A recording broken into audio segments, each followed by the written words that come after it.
नहमदुहु व नुसल्ली अला रसूलिहिल करीम अम्मा बाद औज़ु बिल्लाहि मिनश शैतानिर रजीम बिस्मिल्लाहिर रहमानिर रहीम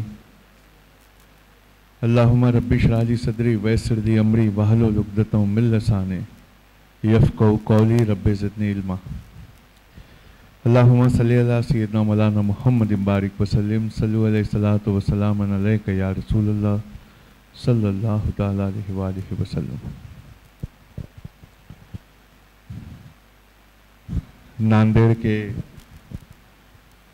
बेहतरीन इंस्टीट्यूट में बेहतरीन इंसानों की देख रेख में जो बेहतरीन बच्चे यहाँ हैं, मुझे उनसे कुछ खिताब करने के लिए कहा गया।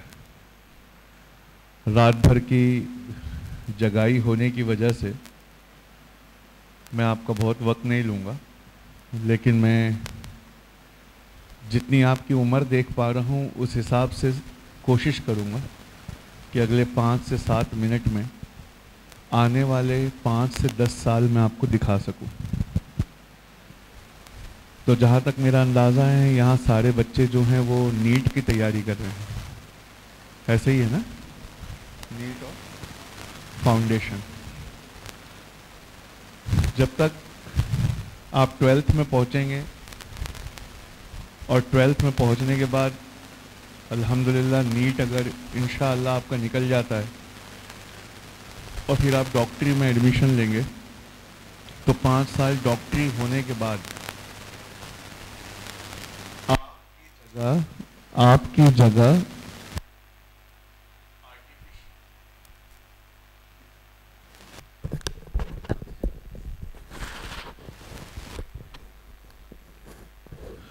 तो आपकी जगह आपके साथ मिलकर आर्टिफिशियल इंटेलिजेंस दवाएं लिखेगा। यानी आज से 7 से 8 साल बाद हम डॉक्टर के पास नहीं जाते होंगे। एक रोबोट होगा, एक मशीन होगी, एक एल्गोरिदम होगा जो हमारी पूरी बॉडी को स्कैन करके वो दवाएं लिखेगा। ऐसे दुनिया में आप कदम रखने वाले। एप्पल की एक घड़ी है, दुनिया में सबसे ज़्यादा बिकने वाली घड़ी।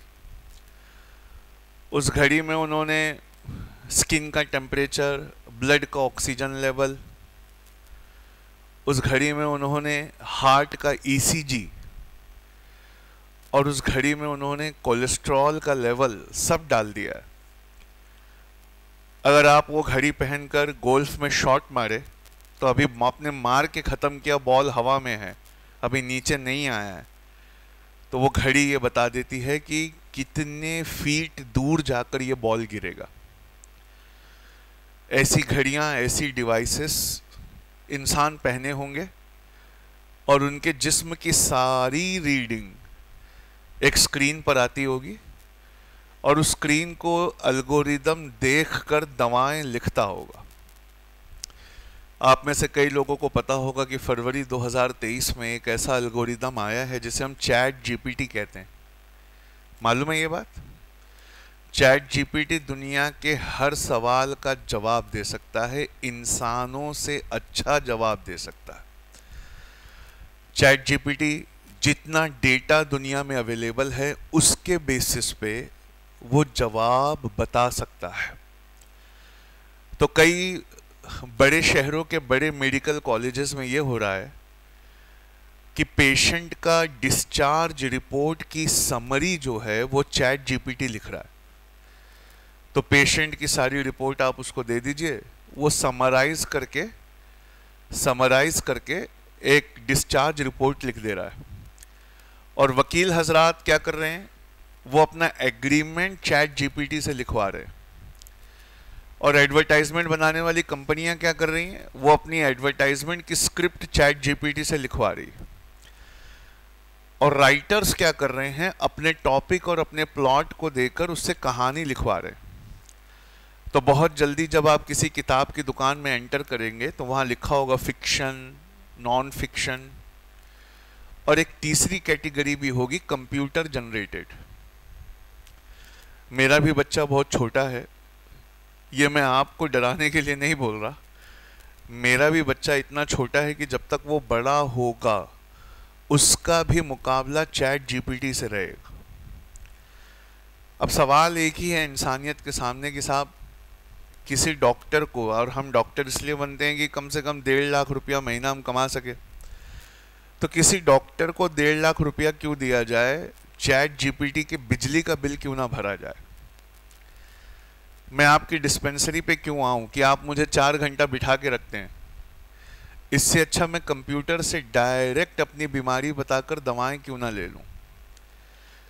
और चैट जीपीटी ऐसा कर रहा है और करेगा, इस बात से इतना ताज्जुब होने की ज़रूरत नहीं है।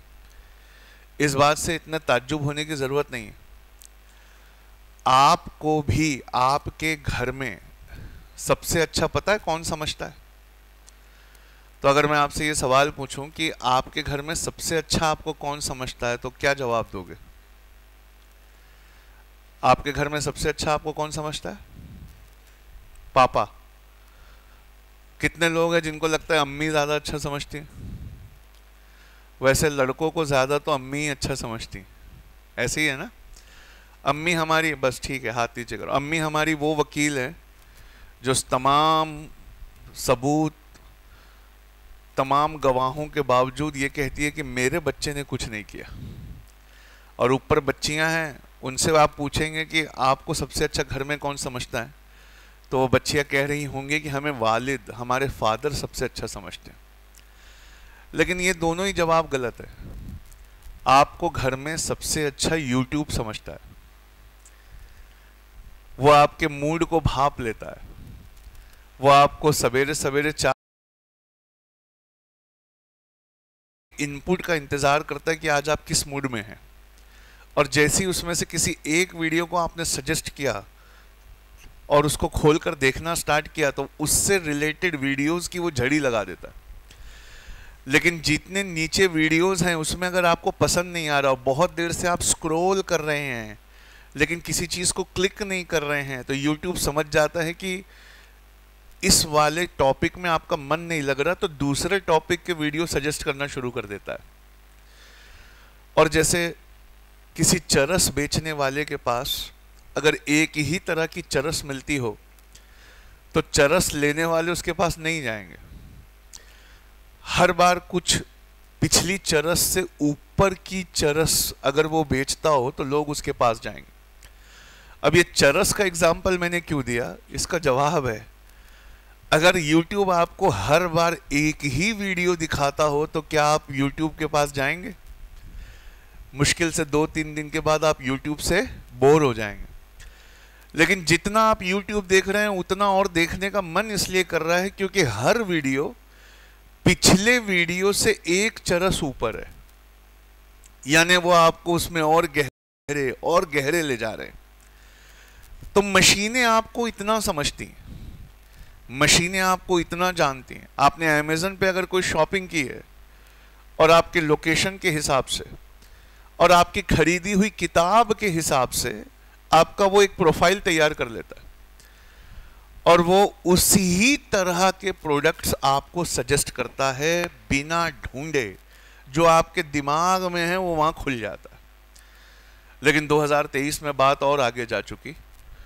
2023 में आप किसी से कोई बात कर रहे हैं और अपना मोबाइल खोल कर देखें तो उसी टॉपिक से जिस बारे में आप बात कर रहे थे उससे रिलेटेड वीडियो, प्रोडक्ट और एडवर्टाइजमेंट गूगल दिखाता है।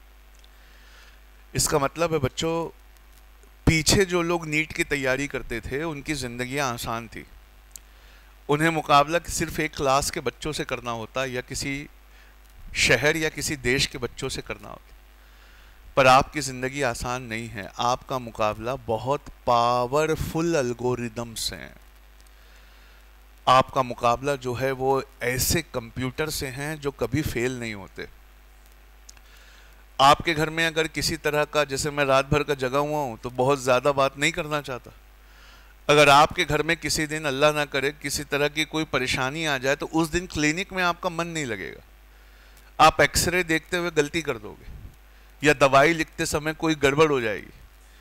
लेकिन चैट जीपीटी के ना घर है ना उस घर में कोई गड़बड़ होती है, तो एक्सरे पढ़ते समय ये आर्टिफिशियल इंटेलिजेंस कभी गलती नहीं करता, वो बिल्कुल सही बताता है कि फ्रैक्चर कहाँ है, लंग्स में क्या प्रॉब्लम है, और उसे ये बात सिखाने के लिए 80 लाख एक्सरेज का सेट दिया गया है। अब आप सोचिए कि आपकी किताबों में मुश्किल से कोई एक किताब होगी जिसमें 800 पन्ने होंगे, उन 800 पन्नों को पढ़ने में हमारी इतनी जान निकल रही है, हम एक एक 2-2 साल इतनी मेहनत कर रहे हैं, और वो मशीन क्या कर रही है, 80 लाख एक्सरेज को पढ़कर अपना डेटाबेस बना रही है कि इंसान के एक्सरेज को कैसे पढ़ा जाता है। तो जब तक आप बड़े होंगे, नीट पास होंगे, डॉक्टरी करके निकलेंगे, तब तक दुनिया पर पावरफुल एल्गोरिदम्स का कब्जा होगा। और ये पावरफुल एल्गोरिदम कितने पावरफुल है बताऊं? आज से 10 साल पहले अगर हम किसी को भी ये बात बोलते कि टेलीविजन दुनिया से खत्म हो जाएगा, तो कोई ये बात मानता क्या? नहीं। लेकिन आपके घरों में आप वापस जब जाएंगे तो देखना, आजकल टीवी कोई नहीं चलाता, क्योंकि टीवी वही बंधे हुए प्रोग्राम दिखाता है जो चैनलों पर आते हैं, पर इंसान के पास अब बैठकर वेट करने का टाइम नहीं है। तो वो इंटरनेट पर और ओटीटी पर अपने मतलब का प्रोग्राम सिलेक्ट करके देख लेता है। टीवी अगर हॉल में चल भी रहा है तो लोग अपने मोबाइल में देखना पसंद करते हैं। इस पावरफुल एल्गोरिदम ने टेलीविजन जैसी चीज को दुनिया से खत्म कर दिया। तो जिस दौर में आप कदम रखने वाले हैं वो एक ताकतवर दौर है, उसमें आपका मुकाबला दुनिया के सबसे ताकतवर कंप्यूटर्स और एल्गोरिदम से है। वहां प्लेन एमबीबीएस नहीं चलेगा, प्लेन एमडी या एमएस नहीं चलेगा। वहां वो ही सरवाइव कर पाएगा जो अपनी फील्ड में ऐसी महारत रखता हो कि वो चैट जीपीटी को भी हरा सके।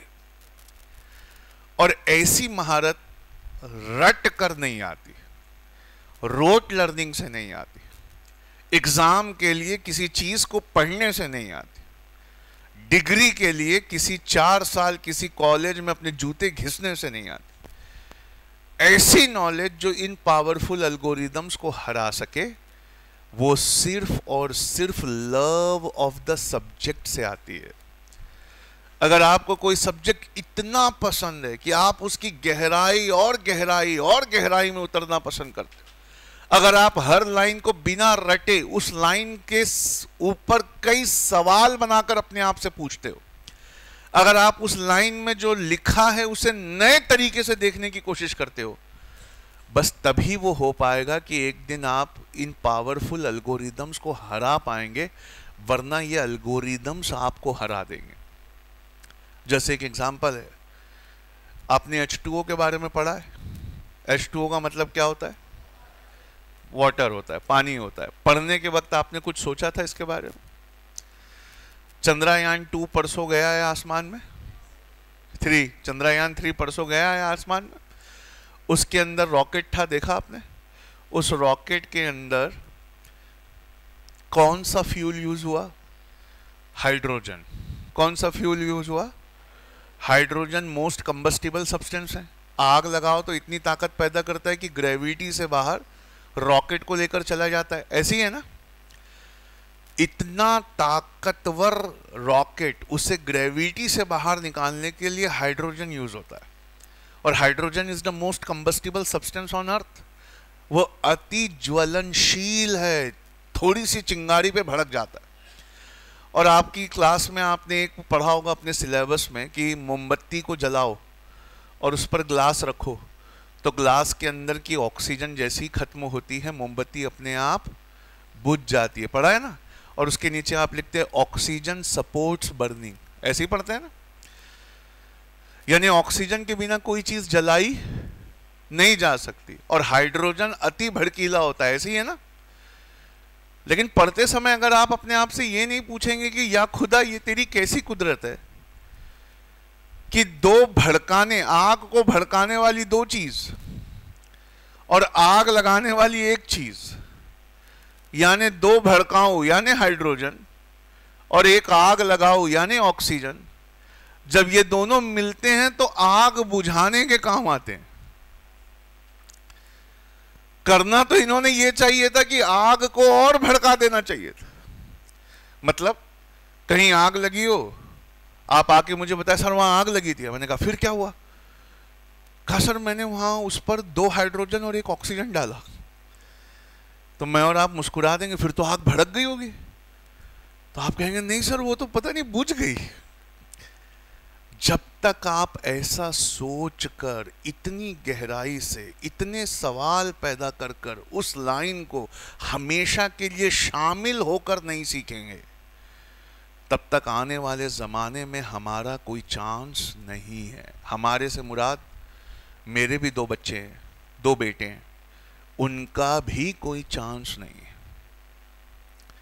2023 में जो बच्चे पैदा होंगे, इतने छोटे से आपके परिवारों में किसी न किसी के यहाँ पैदा हुए होंगे, उन बच्चों के बारे में एक बात बताऊं, जब तक वो 18 साल के होंगे, और 18 साल का वेट हर कोई करता है, क्यों? ड्राइविंग लाइसेंस मिलता है, ऐसे ही है ना। आपको मालूम है जो बच्चे अभी पैदा हो रहे हैं शायद उन्हें कभी ड्राइविंग लाइसेंस नहीं मिलेगा, क्योंकि जब तक वो 18 साल के होंगे गूगल गाड़ी चलाता होगा। अब आप सोचेंगे सर गूगल गाड़ी चलाएगा, अभी तो टाइम है। ढंग से अगर आप देखोगे ना तो गूगल आज भी गाड़ी चला रहा है, इंसान तो सिर्फ एक्सीलरेटर और ब्रेक दबा रहा है। पता कौन बता रहा है? पता कौन बता रहा है? अल्लाह के रसूल की एक हदीस है, बड़ी सुनने वाली है। अल्लाह के रसूल कहते हैं सल्लल्लाहु अलैहि वसल्लम, कयामत तब तक नहीं आएगी जब तक ऊंट की लगाम और घोड़े की रस्सी तुमसे बात ना कर ले। तो साहबा इकराम ने कभी सोचा होगा कि एक ऐसी ऊंट की रस्सी होगी और एक ऐसी घोड़े की लगाम होगी जो हमसे बात करती होगी। पर 2023 में आप ओला या उबर किसी टैक्सी में बैठें, या वो जो गूगल की मदद से नेविगेट कर रहा है, तो आप देखिए क्या होता है। आप जैसी एक्सेलरेशन दबाते हैं तो गूगल बोलता है इन 300 मीटर्स टर्न लेफ्ट। जैसे ही आप ब्रेक दबाते हैं ग्रामर चेंज हो जाता है, आफ्टर 300 मीटर्स टर्न लेफ्ट। और जैसे 300 मीटर पार करते हैं गूगल कहता है टर्न लेफ्ट। या रसूल अल्लाह आपने ये 1444 साल पहले देख लिया था। वो एक्सीलरेटर घोड़े की लगाम है और वो ब्रेक ऊंट की रस्सी है, जिस पर हमारा पैर जब पड़ता है तो वो हमसे बात करते हैं। लेकिन जब तक आप बड़े होंगे, आज से 10 साल के बाद, वहां ड्राइवर भी नहीं होगा और सेल्फ ड्राइविंग ऑटोनॉमस कार्स होंगी, जिसमें से पहली कार आ भी चुकी है जिसे हम टेस्ला कहते हैं, है ना। तो आप सोचिए, पढ़ने वालों की जिंदगी थोड़ी आसान है। अगर आज से वो शुरू करें कि हर लाइन को गहराई से समझकर शामिल होकर पढ़ना सीखें, तो उन्हें उनकी फील्ड का एक्सपर्ट माना जाएगा। और एक्सपर्ट की नौकरियां कभी नहीं जाती। लेकिन ड्राइवर कौन सी एक्सपर्टीज पैदा कर लेगा? ड्राइवर अपनी ड्राइविंग में कौन सी गहराई पैदा कर लेगा? ड्राइवर कौन सी नई चीज ले आएगा कि वो टेस्ला को हरा सके? वो नहीं कर सके। लेकिन जो लोग पढ़ते हैं, अल्लाह की तरफ से उन्हें चांस है कि आज से, अभी से अपने आप से वादा करो कि किसी चीज को मैं नहीं रटूंगा, और किसी चीज को बिना रटे ऐसे समझ के पढ़ूंगा कि ना सिर्फ नीट निकल जाए, ना सिर्फ महाराष्ट्र बोर्ड आप टॉप करें या सीबीएसई बोर्ड टॉप करे, बल्कि जिंदगी भर के लिए आप उस सब्जेक्ट का एक्सपर्ट बन जाए। इसके सिवा आने वाली दुनिया में हमारा कोई चांस नहीं है। इसके लिए बिना हमारे यहाँ कोई चांस नहीं है। अभी टेस्ला ने अपनी एक कार लाई थी। टेस्ला की कारें देखी है सबने? उसमें आपको क्या करना होता है, दिल्ली से नांदेड़ आना है तो नांदेड़ का लोकेशन डाल के तकिया लगा के सो जाना होता है।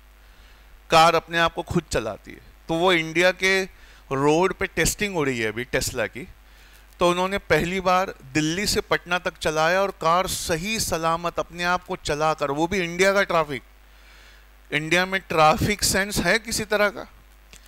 और इंडिया में सिर्फ एक ही वरदान है, वो है ई रिक्शा। और ई रिक्शे वाले पता नहीं कहाँ से डाल लेते हैं। तो ऐसे भीड़ भाड़ वाले चौराहों से उस कार ने अपने आप को निकाल कर पहुंचाया। अब आप सोचिए कि अगर यहाँ नीट की तैयारी नहीं हो रही होती, साइंस की तैयारी नहीं हो रही होती, और यहाँ सब ड्राइवर बनने की तैयारी कर रहे होते, मैं मिसाल ले रहा हूँ, एग्जाम्पल ले रहा हूँ, तो आज ही ये इंस्टीट्यूट बंद हो जाता। क्यों? आने वाले जमाने में किसी को ड्राइवर नहीं चाहिए। इसी सिलसिले में मैं आपसे एक कड़वी बात कहना चाहता हूं, आने वाले जमाने में रट कर पास हुआ डॉक्टर भी किसी को, रट कर पास हुआ इंजीनियर भी किसी को, एग्जाम के लिए रट कर पढ़ने वाला प्रोफेशनल भी किसी को नहीं चाहिए। उन्हें वो सब्जेक्ट एक्सपर्ट चाहिए जो सब्जेक्ट में जान डाल दे।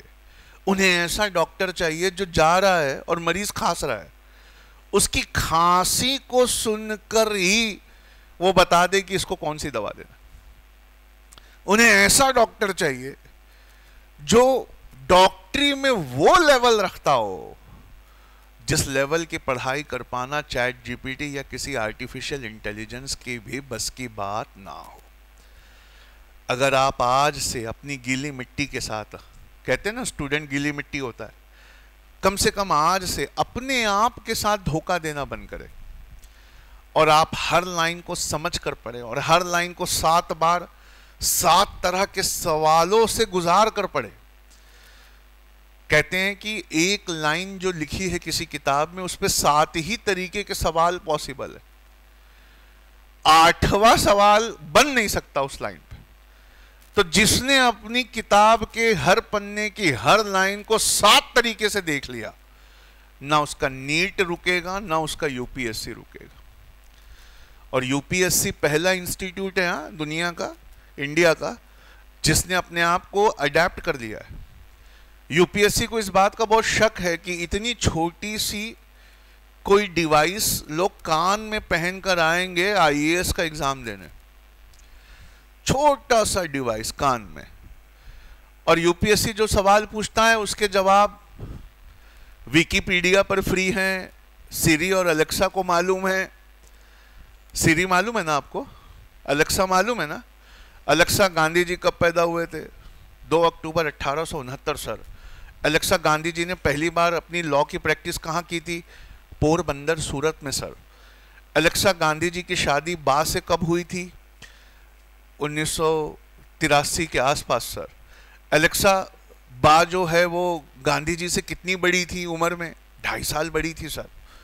अलेक्सा को तो सब मालूम है। तो यूपीएससी को लगता है कि कोई आएगा इतना सा डिवाइस पहनकर और वो सवाल पढ़ने का नाटक करेगा।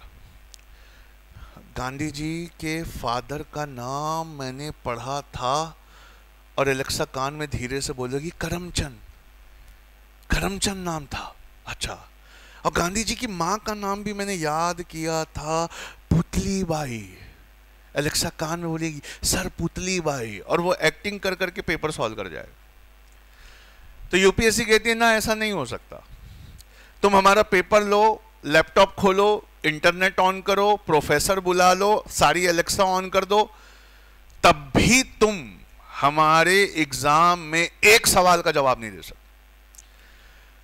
तुम नांदेड़ से लेकर नागपुर से लेकर हैदराबाद की यूनिवर्सिटी के सारे प्रोफेसरों को बुला लो, अपने सामने बिठा लो, सारी एलेक्सा ऑन कर दो, सारे लैपटॉप पे सारा इंटरनेट खोल लो, फिर भी तुम हमारे एक सवाल का भी जवाब नहीं दे सकते। तो पूछा ऐसा आप क्या पूछते हो? एलेक्सा और सीरी को तो सब मालूम। तो यूपीएससी कहता है क्वेश्चन नंबर 1 मेंस 30 मार्क के लिए, आज गांधी जी जिंदा होते तो क्या कर रहे होते? एलेक्सा, आज गांधी जिंदा होते तो क्या कर रहे होते? एलेक्सा चुप है, आंसर ही नहीं दे रही। क्वेश्चन नंबर 2 मेंस 30 मार्क के लिए, पानीपत की पहली लड़ाई कब हुई? एलेक्सा को मालूम। दूसरी लड़ाई कब हुई? एलेक्सा को मालूम। तीसरी लड़ाई कब हुई? एलेक्सा को मालूम। किस किस के बीच में हुई? एलेक्सा को मालूम। पर क्वेश्चन कुछ और है, इतनी लड़ाइयां पानीपत में ही क्यों हुई? एलेक्सा, पानीपत की पहली लड़ाई बाबर और इब्राहिम लोधी। अरे एलेक्सा, पानीपत की दूसरी लड़ाई अकबर और हेमू विक्रम। अरे सुन तो लो। एलेक्सा, पानीपत की तीसरी लड़ाई मराठा और अफगान के बीच हुई थी सर। अरे वो पूछ ही नहीं रहे, वो तो कुछ और ही पूछ रहे हैं। कहा क्या पूछ रहे हैं? वो पूछ रहे हैं इतनी लड़ाइयां पानीपत में क्यों हुई? एलेक्सा कहती है आंसर नॉट फाउंड। क्यों? ये इंसान है सर, रटने में मुझसे मुकाबला कर रहे हैं। इंसान की हैसियत नहीं है कि रटने में गूगल और एलेक्सा और सीरी का मुकाबला कर सके। क्यों? सिर्फ विकिपीडिया पे रोज 30 लाख पेजेस अपडेट होते हैं। 30 lakh pages, 3 million pages are updated on Wikipedia on a daily basis.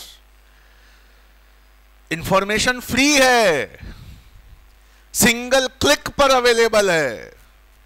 उस इंफॉर्मेशन को दुनिया में किसी को नहीं चाहिए, लेकिन इंफॉर्मेशन पे सोचना, उस पे तफक्को करना, तदब्बुर करना, उसकी गहराई में उतरना, उससे मसले निकालना, उसे हर डायमेंशन से देखना, एनालाइज करना, यह वो चीज है जो दुनिया को आपसे चाहिए। दुनिया को ऐसा डॉक्टर नहीं चाहिए जिसने दवाओं के नाम रटे हुए हैं। दुनिया को ऐसा डॉक्टर चाहिए जिसने हर सॉल्ट को पहचाना है और हर सॉल्ट का बॉडी पे क्या इफेक्ट होता है, और वो 5 सॉल्ट लेकर एक नई दवा बना सके। दुनिया ऐसे डॉक्टर को ढूंढ रही है, मिल नहीं रहा। तो आपने अपने कैरियर की जो भी प्लानिंग की थी, वो प्लानिंग मैंने आज यहां आकर ठप कर दी है। आपकी बाहर कोई डिमांड नहीं है। आप कुछ भी बनोगे तो आपसे किसी को कोई मतलब नहीं है, अगर वो चीज रट कर आपने पढ़ी है। लेकिन अगर वो चीज आपने ऐसे पढ़ी है जैसे आपने उस चीज को खुद बनाया है, तो फिर सारी दुनिया को सिर्फ आपसे काम है। सारी दुनिया आपके पीछे पड़ी होगी, आपको वो अपने इंस्टीट्यूट में चाहती होगी, आपको अपने मेडिकल कॉलेज में चाहती होगी। तो मैं जाने से पहले आपसे एक सवाल पूछता हूं। पानी की अगर एक बोतल है, मैं आपको अभी दे दूं, तो क्या आप उससे आग लगा सकते हैं? पानी की बोतल से आग लगाई जा सकती है? हाँ या ना? ना। हाँ हाँ, कैसे? क्या बात है, पहले इनके लिए ताली बजाओ। पता है उसने क्या कहा? उसने कहा कि धूप में ले चलो वो बोतल को लेंस की तरह, और सूरज की किरणों को उस बोतल में से लेंस की तरह, मैग्नीफाइंग ग्लास की तरह गुजारेंगे और एक पन्ना रखेंगे। जब वो सूरज की शुआएं कॉन्सेंट्रेट होगी तो पन्ना, वो पेज जलने लगेगा। उन्होंने वो पढ़ते समय सोच कर पढ़ा था, या किसी ने सोच कर पढ़ा था, उसकी बात सुनी थी। आज अगर यहाँ इंटरव्यू हो रहा होता तो इसी एक सवाल पर उनका सिलेक्शन हो जाता। जब तक आप ऐसा नहीं पढ़ेंगे, दुनिया में आपको बहुत कठिनाई आएगी। और जब तक, जैसे ही आप ऐसा पढ़ना स्टार्ट करेंगे, दुनिया आपके पीछे पीछे घूमेगी। वो 3 इडियट्स मूवी में एक डायलॉग है ना, क्या है वो, कि काबिल बनो काबिल, दुनिया तुम्हारे पीछे पीछे दौड़ेगी। तो आज से मुझसे एक वादा करिए, हाथ उठा के वादा करिए, हाथ उठाइए। पक्का वाला वादा चाहिए मुझे, है ना? आज से वादा करिए कि आज से, बोलिए मेरे पीछे, आज से हम किसी भी लाइन को रट कर नहीं पढ़ेंगे। उस लाइन को जितना हो सके समझकर, उसमें शामिल होकर, और उसे नए तरीके से देखने की कोशिश करेंगे। बस अगर आप ऐसे इस वादे को निभा जाते हैं, तो आप जिंदगी में एक बार मुझे ढूंढ कर मुझसे मिलने आएंगे कि सर उस दिन आपने बताया था, वो वादा करवाया था, और सर वो वादा काम आया सर, लाइफ में बहुत सारी चीज़ें सेट हो गई सर। और एक चीज़ है, थोड़ा से कुछ लोग उदास दिख रहे हैं इसलिए हंसाने के लिए बताता हूँ, कम्युनिकेशन भी बहुत इंपॉर्टेंट है। Art of telling. अगर आपके पास कोई अच्छी चीज़ है तो वो कोई अच्छी चीज़ ही नहीं है अगर आप वो बता ना सके किसी को। तो कम्युनिकेशन को भी डेवलप करना, ये एक ऐसी चीज़ है जो चैट जीपीटी और गूगल आपसे नहीं चुरा सकेंगे। अपने कम्युनिकेशन को डेवलप करना है। तो ऐसा एक सवाल हुआ था किसी इंटरव्यू में, बड़ा मज़ेदार, कि एक बस स्टॉप है और आखिरी बस जा चुकी है और अंधेरा है और बारिश होने वाली है और 3 लोग उस बस स्टॉप पे खड़े। एक डॉक्टर है जिसने जब आप गरीब थे तो फ्री में आपका इलाज करके आपकी ज़िंदगी बचाई थी। एक बुढ़िया है जिसे इलाज नहीं मिला तो थोड़ी देर में मर जाएगी। और एक वो आपका जीवन का हमसफ़र है जिससे आपकी शादी होने वाली है, अभी हुई नहीं है, होने वाली। और आखिरी बस जा चुकी है, अंधेरा होने वाला है, ज़ोर से बारिश आने वाली है, तब तक आप स्कूटर लेकर वहाँ पहुँचे और आपके स्कूटर पे एक सीट है। तो आप इन तीनों में से किसको लिफ्ट देंगे? तो बहुत सारे बच्चों ने हाथ उठाएगा, सर मैं तो बुढ़िया को लिफ्ट दूंगा। बताना कितने लोग हैं जो बुढ़िया को लिफ्ट देंगे, हाथ उठाओ ज़रा। अच्छा, 3 ही 4 लोग देंगे। हाँ, मर जाए तो मर जाए, ठीक है ना। कितने लोग हैं जो डॉक्टर को लिफ्ट देंगे? वाह, इस बैच में बहुत सारे हैं जो अपने जीवन साथी को ही लिफ्ट देना चाहते। पर जिस बच्चे ने टॉप किया था उसने बड़ा अच्छा जवाब दिया, मैं अपने स्कूटर की चाबी डॉक्टर को दूंगा और उससे कहूंगा कि बुढ़िया को बिठा कर ले जाओ और उसका इलाज कर, और मैं अपनी मोहब्बत के साथ वहां पानी में भीगूंगा। ये कम्युनिकेशन और प्रेजेंस ऑफ माइंड एक ऐसी चीज है जो फिलहाल अगले 10 साल कोई एल्गोरिदम, कोई आर्टिफिशियल इंटेलिजेंस आपसे चुरा नहीं सकता। वही लाइन जो लिखी हुई है उसे नए तरीके से रिप्रेजेंट करना और ऐसे बोलना कि सामने वाले के दिल में उतर जाए। मतलब जो आप पढ़ रहे हो समझकर, अभी वादा किया है, उसे अगर समझकर लिखना भी आप स्टार्ट कर दें तो जो चीज़ हम समझकर लिखते हैं वो जिंदगी में हमें याद हो जाती। अब आप सोचिए कि इसके अलावा आप कितना खराब काम कर रहे हैं। क्लास चलती है, आप धड़-धड़ धड़-धड़ धड़-धड़ धड़-धड़ लिखते हो और फिर लिखकर इतना जमा हो जाए तो उसके बाद बैठकर उसको पढ़ते हो और फिर बैठकर रिवीजन करते हो।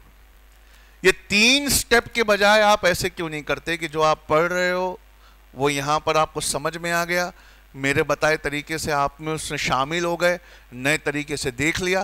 तो लिखते समय भी सोचिए कि इसे कितनी अच्छी तरह से कोई एक्सपर्ट लिख सकता, वैसे लिख कर देखिए। आपको ना रिवीजन करना पड़ेगा ना दोबारा पढ़ना पड़ेगा।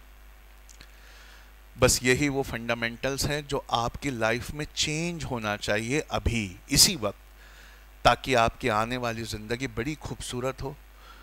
और मेरी अल्लाह से दुआ है कि यहाँ जितने बच्चे बैठे हैं वो किसी ना किसी फील्ड के इतने बड़े एक्सपर्ट हो और उनका सितारा ऐसे चमके कि उसकी रोशनी में हम सब नहाए। बस इसी दुआ पे मैं अपनी बात को ख़त्म करता हूँ। अस्सलाम वालेकुम।